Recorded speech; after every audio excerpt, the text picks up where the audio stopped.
Good evening mga idol. Dito na naman ako at dyan na naman kayo. Ito na naman mga idol. Mayroon lang akong gustong sabihin, no, sa mga ka-idol natin dyan. Kasi dumadami na sila.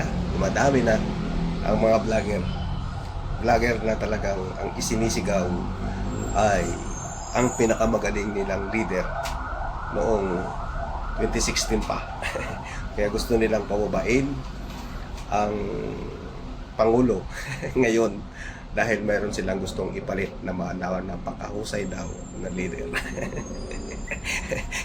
Alam ko ito lang eh. Ito lang ang dapat. Sana. No? Kaya nagnilay ako ng mabuti. Bakit ganun? Bakit kaya? Nagnilay ako. Ang naisip ko, sabi kasi ni Kristo, di ba? Hindi dito sa lupa ang kanyang pag-ahari, kundi sa langit. Ayun, ganon. Tama, no? Di ba kasi nangyari na rin naman noong 22 election na lumabas na ang simbahan na dapat ay ito na ang ating ibuto, ang katotohanan, ang ating dapat natin iluklok, no? Na ito ay talagang nagmula sa Diyos. Pero anong nangyari? Sila pa rin ang namayagpag. Sila pa rin ang nanalo ng 22 election. No, masakit man, no, pero hindi tunay na masakit. No, kasi sila talaga yung naghari sa lupa at hindi si Kristo. No, hindi si Kristo. Kasi napatunayan na natin yan. Nung ang Ama ay nagsakatawang tao, sa katauhan nga ni, no, ng ating Panginoong Hesukristo, no, na siya ay nagsakatawang tao para maglingkod at hindi para paglingkuran. Di ba? Maglingkod at hindi para paglingkuran. Anong nangyari? Mas ipinako siya sa krus kaysa kay Barabas. Tandaan nyo yun? Tandaan nyo yun?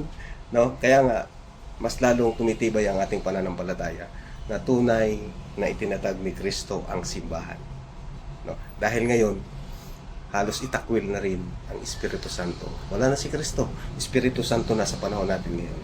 Pero halos itakwil. Itakwil kung paano itinakwil ang nagtatag, gadun din itinatakwil ang itinatag. Tayo yun. Tayong mga tao ang itinatag ni Kristo. Sa iyo ay Pedro, itatayo ko ang aking iglesia. Iglesia. Simbahan. Ang ibig sabihin ng iglesia. Iglesia ay simbahan, no? Yung mga tao, wala namang ibang itinatag si Kristo kundi ang tao. Kay Pedro mismo, di ba? Ibig sabihin ay diyan niya itinatag sa unang Santo Papa. Ilang Santo Papa na meron ang ating simbahan? Simula kay Pedro hanggang sa salukuyan nating Santo Papa. Ilan na? May tala yan. Mayroon niyang kasaysayan nagmula kay Kristo hanggang sa panahon natin ngayon. Kung nagmula sa Ama, at may kasaysayan din kung paano siya ay naging tao, ang Ama, ang salita ay naging tao, at ang tao ay naipako na nila sa krus. Tayo na yung simbahan sa panahon natin ngayon. Tayo na yung itinatag ni Kristo. Pero hindi nananaig. Kasi nga sabi niya, hindi sa lupa ang aking paghahari. Yan ang sabi ni Kristo eh. Ngunit sa langit.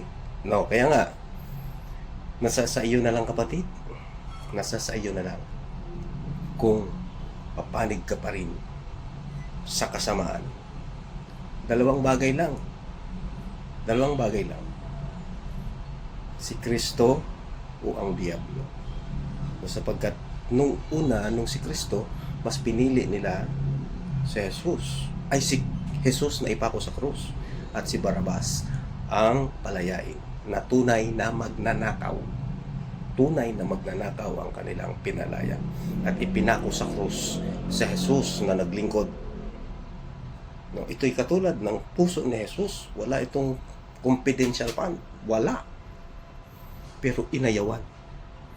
Inayawan. Di ba? Inayawan. Mas nananaig ang kabila. Kristo at Diablo.